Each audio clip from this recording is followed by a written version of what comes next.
कहाँ गया? हाँ जी टोपी वाला बता रहा हूँ, समझ में आया? ठीक ठीक। हाँ, एक ईटा रखने में देना गलती से, और नहीं चक्कर इतना पीसोगे कि ठंडे हो जाओगे, पूरी वो सब निकल जाएगी। पुलिस की तफ्तीश करो, इन सब के खिलाफ सब। नमस्कार, आप देख रहे हैं इंडियन 24 न्यूज और मैं हूं आपके साथ दामोदर शुक्ला। हम एक बार पुनः उन्हीं पीड़ित के पास मौजूद हैं जो आपने इंडियन 24 न्यूज पर खबर देखा था कि सन 2000 में पट्टा पाने के बावजूद भी अपने ही जमीन पे निर्माण नहीं कर पा रहे हैं। कलवारी गांव से हमारे पास एक पीड़ित आए हैं जिनको इनके ही पट्टा के जमीन पर रोकने से, जमीन पर निर्माण करने से, पक्का निर्माण करने से मना कर दिया गया। इनका कच्चा निर्माण है, लेकिन इसके बाद भी पक्का निर्माण उस जमीन पर ये नहीं कर पा रहे हैं, पट्टे की जमीन पर। पुनः ये पीड़ित अपना फरियाद लेकर कलेक्ट्रेट पहुंचे थे, जहां इन्होंने अधिकारियों से मुलाकात की है और अपनी व्यथा सुनाई है कि आखिर जब निर्माण चल रहा था, मात्र एक फोन के इशारे पे लगातार जो विपक्षी इनका है, एक फोन के इशारे पर इनका दीवार ढहा दिया। अपनी फरियाद को लेकर ये कलेक्ट्रेट पहुंचे थे और इनसे हम बातचीत करेंगे कि क्या कहना चाहते हैं। फिर क्या नाम है आपका? हमारा नाम मनसाराम मौर्य है। मनसाराम, अभी पूरा मामला तो आप बता चुके हैं, एक बार पुनः बताएं हमारे दर्शकों को कि क्या हुआ था और क्या समस्या अब आ रही है। देखिए, हमारा एक पट्टे की जमीन है जो पिताजी के नाम से हुआ था सन 2000 में। उसके बाद में जो है उस पर क्या कहते हैं, हम लोग निर्माण करना चाह रहे हैं, जबकि कच्चा घर हमारा बना हुआ है, लेकिन पक्का निर्माण में उसको करना चाह रहे हैं तो पक्का निर्माण होने नहीं दे रहे हैं। विपक्षी जो हमारा है उसकी ज़मीन पीछे है और हमारी ज़मीन आगे है, और उस पर विपक्षी द्वारा ही धारा 24 की कार्रवाई कराई गई है। सरकारी द्वारा पत्थर नस्ब राजस्व टीम ने लगा दिया, फिर भी अभी जो है राजस्व टीम ने पत्थर लगाया, धारा 24 की कार्रवाई हुई, राजस्व टीम ने अपनी प्रक्रिया पूरी कर दी। उसके बाद फिर क्या अड़चन आ गई, आपको क्या समस्या आ गई? अब वो पत्थर लगने के बाद हम लोग अभी क्या नाम से 1 तारीख को निर्माण शुरू किए थे, तो उस पर जो है विपक्षी द्वारा तत्काल उसके मोबाइल पर किसी का फोन आता है, उसके बाद तुरंत वो अपने घर के लड़कों को ले करके तुरंत हमारी दीवार गिराना शुरू कर देता है और पूरी दीवार हमारी गिरा देता है। यानी जो निर्मित हो चुकी थी दीवार, निर्मित दीवार थी, उसको गिरा दिया गया। उसको गिरा दिया गया, और जो राजस्व टीम द्वारा पत्थर नस्ब की कार्रवाई की गई थी, पत्थर लगाया गया था, उसको भी गिरा दिया गया। पत्थर भी उखाड़ के फेंक दिया गया। हाँ, जैसे कि देखा जाए, जो आप में अभिलेख दिखा रहे हैं, कागज दिखा रहे हैं, कागजात में देखा गया धारा 24 कार्रवाई हो गई। आपने एक लिखित प्रार्थना पत्र उप जिला अधिकारी महोदय के यहाँ दिया, उन्होंने भी कार्रवाई का आश्वासन दिया, उन्होंने लिखित एसएचओ को लिखा है। उसके बाद भी क्या ऐसा हुआ, आपको किसने रोका कि निर्माण न कीजिए? देखिए, उसके बाद दीवार गिराने के बाद में कल जो है अरे एप्लीकेशन मतलब दिया गया था देहार कोतवाली को, तो उस पर अब कार्रवाई मतलब माननीय द्वारा की जा ही रही होगी। तो कल जो है अरे क्या कहते हैं, तहसीलदार महोदय जो है वहाँ स्थलीय निरीक्षण करने गए थे, तो उन्होंने कहा कि अब किसी का निर्माण नहीं होगा। ईटा रखना मत, बता रहा हूँ तुम लोगों को। कहाँ गया? हाँ जी टोपी वाला बता रहा हूँ, समझ में आया? ठीक ठीक। हाँ, एक ईटा रखने में देना गलती से, और नहीं चक्कर इतना पीसोगे कि ठंडे हो जाओगे, पूरी वो सब निकल जाएगी। पुलिस की तफ्तीश करो, इन सब के खिलाफ सब। तहसीलदार महोदय जो गए थे स्थलीय निरीक्षण करने, आपके विपक्षी के प्रार्थना पत्र पे गए थे या किस पे गए थे? ये नहीं बता सकते हैं कि फोन किया कि गए कि जो है एप्लीकेशन दिया गए, उसके बाद में गए तो बोले कि अब किसी का निर्माण नहीं होगा।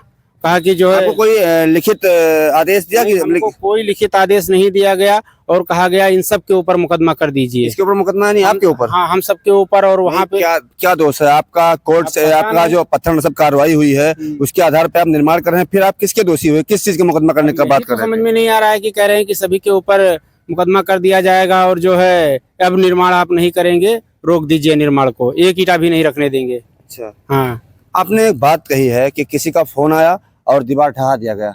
आपको क्या लगता है किसने फोन किया होगा, किसके आदेश पे, फोन के आदेश पे इस तरह कार्रवाई की गई विपक्षी के द्वारा? कोई बड़ा ही आदमी होगा, कोई दबंग ही व्यक्ति होगा, इसे क्या नाम से फोन किया होगा। हाँ, वो उसी की वजह से मतलब ये हमारा दीवार गिरा। कितना नुकसान आपका हुआ है? लगभग मान के चलिए हम लोगों का लाखों के आसपास का हो गया है, नुकसान हो गया है। आपने इसकी शिकायत कहाँ पे की है? आज कहाँ आए थे आप? आज हम आए थे अपर एसडीएम साहब के पास। अच्छा, अपर एसडीएम की, अपर जिला अधिकारी, अपर जिला अधिकारी एडीएम साहब के पास। एडीएम साहब का? हाँ, एडीएम साहब क्या बोले? एडीएम साहब बोले कि ठीक है, इसको देखता हूँ। अच्छा, जांच करवाने का आश्वासन दिए हैं। हाँ, आश्वासन दिए हैं। अब आइए हमारे साथ ये भी पट्टा धारक ही हैं, पीड़ित हैं। ये भी इनके निर्माण में रोड़ा बन गया। ये बुजुर्ग है जो बेवा औरत है, इसका पति जो है वो मर गया है और पति के मरने के बाद इनके जब पैसे नहीं थे, ये निर्माण नहीं कर सकी। अब जब इनके पैसे हुए, पक्का निर्माण करने को सोची, उसके बाद भी पता नहीं किसकी नजर लग गई और इनके जमीन पे आखिर कैसे ग्रहण लग गया और इनको निर्माण करने में इनका अवरोध बनकर विपक्षी इनके खड़े हो गए, जबकि विपक्षी का जमीन इनका कहना है कि पीछे है, लेकिन इसके बाद भी निर्माण करने नहीं देते। क्या नाम है आपका? मझिला। मझिला, क्या समस्या है? समस्या है सर कि हमारे बच्चे ने नान थे, हमारे आदमी मर गए, हमको पट्टा मिला, पट्टा पे हम मुकदमा की हैं, मुकदमा से तवन का वाला दीवानी की, हमने सब जीत लिया और फिर बनाने लगे घर। यानी आप लोग कई बार 2000 के बाद मुकदमे भी हुए, आप लोग जीते भी हैं? हाँ, जीते हैं मुकदमा। तो बनाने लगे तो फौजदारी में मार करने लगे, मारा, दौरे लाठी लेके मारे, उनके लड़के बच्चे घर दवाल गिराए दीन और मारी नहीं, हमारे हाथ में, हमारा हाथ चोटाई गा है तो हाथ ना उठत है। अब अभी क्या स्थिति है? कोई रोका है कि काम ना कीजिए?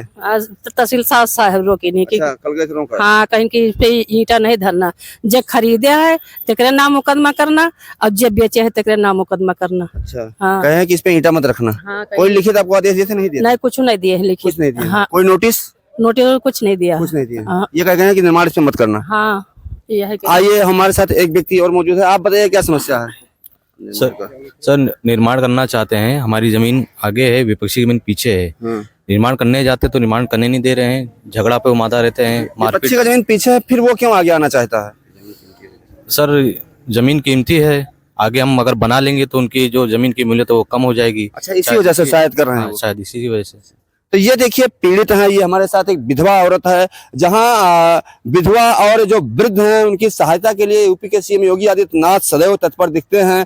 आपने तमाम वीडियो जैसे देखे होंगे कि जनता दर्शन में स्वयं योगी आदित्यनाथ वृद्धों के पास जाते हैं और उनकी फरियाद खुद उठकर सुनते हैं और वो कहते हैं कि जो भी समस्याएं होंगी संपूर्ण उत्तर प्रदेश में, जो जमीनी विवाद होंगे उसका निस्तारण होगा। यूपी के सीएम योगी आदित्यनाथ का बलरामपुर जनपद, जो कि एक एक्सप्रेशनल डिस्ट्रिक्ट है, आकांक्षात्मक जनपद है, ये उनके गृह जनपद के बराबर है, जहां वर्ष भर में कई बार आते हैं और यहां से मात्र 28 किलोमीटर की दूरी पर शक्तिपीठ देवी पाटन स्थित है, वहां पर रात्रि विश्राम करते हैं। वहां भी यदि फरियादी पहुंच जाते हैं तो उनकी भी समस्याओं को सुनते हैं और निस्तारण करने का भी आदेश देते हैं।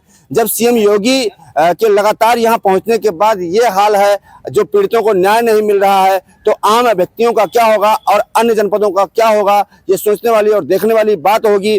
अब देखना यह है कि आखिर इनको किस आधार पर रोका गया। इनका खुद का जमीन है, इनके पास जो धारा 24 कार्रवाई विपक्षी नहीं करवाया है उसके भी कागजात हैं। अब उप जिलाधिकारी के जो प्रार्थना पत्र दिया है उस पर भी उप जिलाधिकारी ने लिखित आदेश दिया है कि जांच करके और जो धारा 24 कार्रवाई का उल्लंघन कर रहा है उसके खिलाफ कार्रवाई की जाए। उसके बाद भी इनके जमीन पर बलरामपुर जनपद के सदर तहसील के तहसीलदार महोदय ने आखिर मौखिक आदेश किसके आदेश पर देकर इनके निर्माण को रोकवा दिया, ये भी जांच का विषय है। और अब ये भी देखना होगा कि इनका निर्माण इनके ही जमीन पे हो पाता है, अन्यथा नहीं। इंडियन 24 न्यूज के लिए दामोदर शुक्ला, बलरामपुर।